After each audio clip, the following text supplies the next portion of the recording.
I'm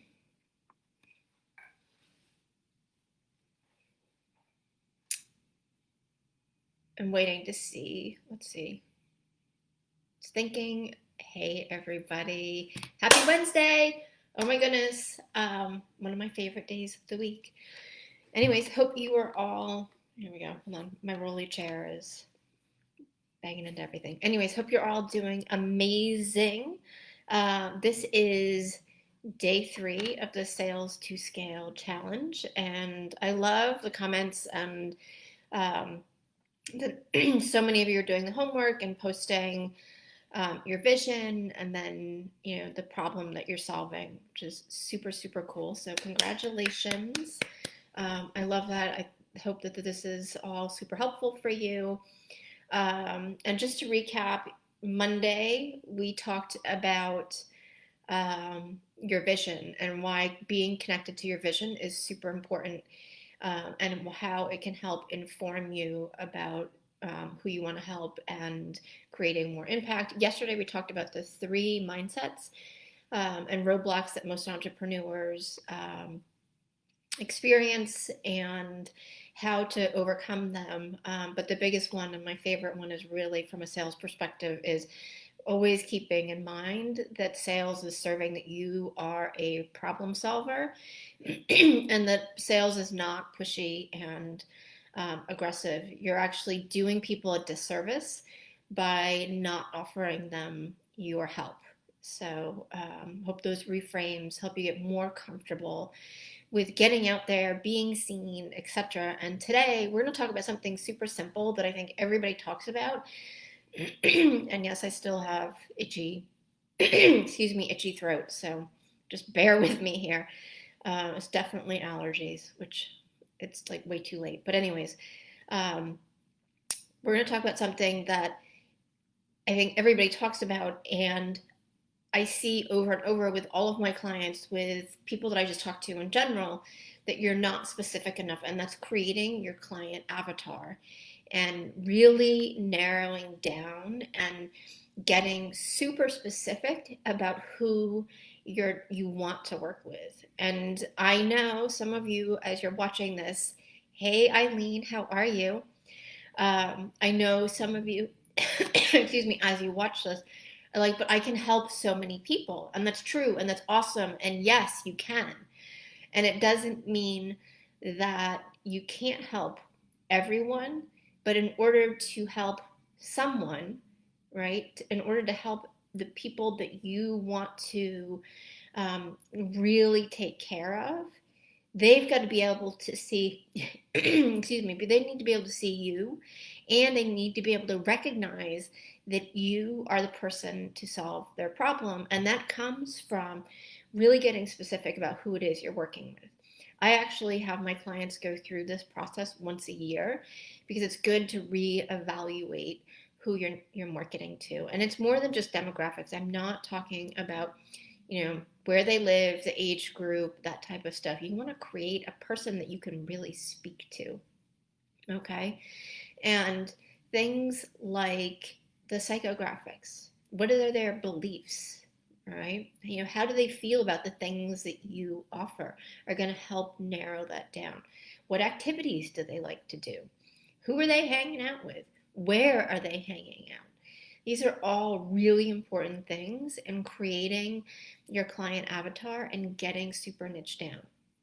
So all of those pieces, as I said, are super important. I just got to check my notes because I don't want to forget anything. Oh, yes, of course.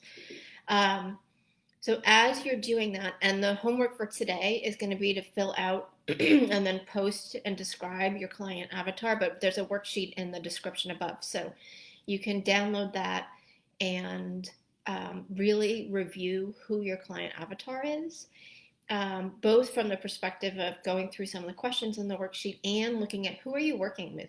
Where are the similarities and where are the differences?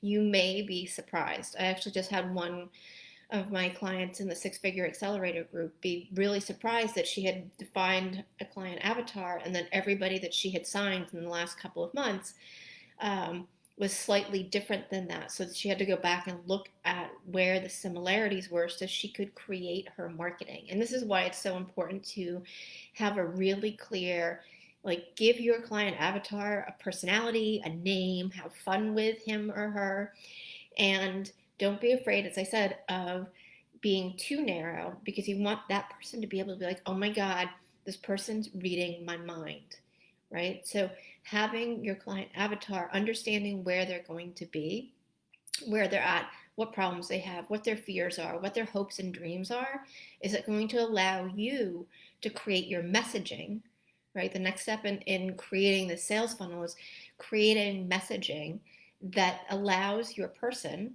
to identify you, as I said, their problem solver. And that's really important, more important than deciding or determining, which is also the next step after the messaging, but what media, what outlets are you going to be connecting with them?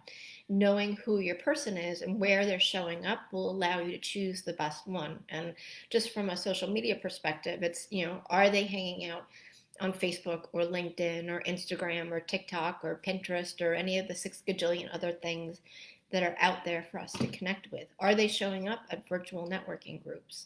Did they used to go to live networking groups, right? And then you can also design your offers more effectively because you know who your person is and their pain points, right? And not from a standpoint of necessarily changing the content or the offering from like what you're doing. Like, for instance, if you're a graphic designer, maybe you're still offering to solve the problem by building a logo or creating a logo.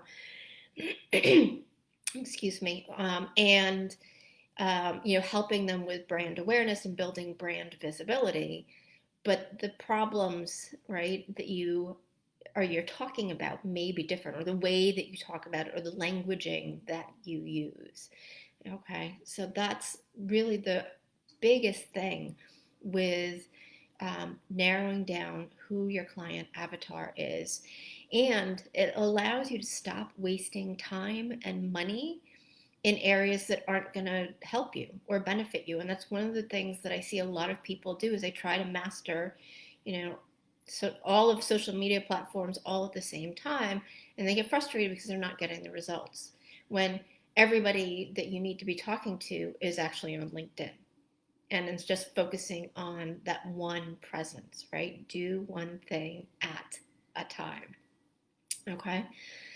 And this is going to be a super short video because I think the worksheet takes you through everything, but I also believe that it's really about getting in your head that you want to serve, as I said, a smaller group of people. Okay.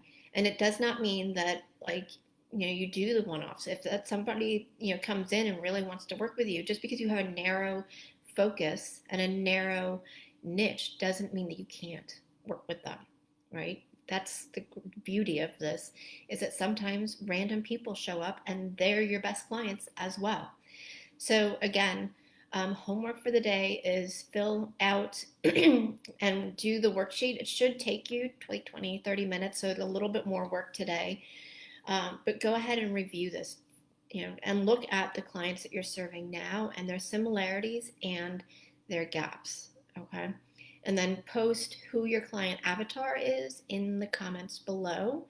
And I'm super excited because I think this is going to be really fun to see how you all can also connect with each other and help each other grow each other's businesses. So, super short training for today. I look forward to all of your comments. If you have questions too, put them in the comments if there's something that you're not sure about. And I will see you all tomorrow. Bye.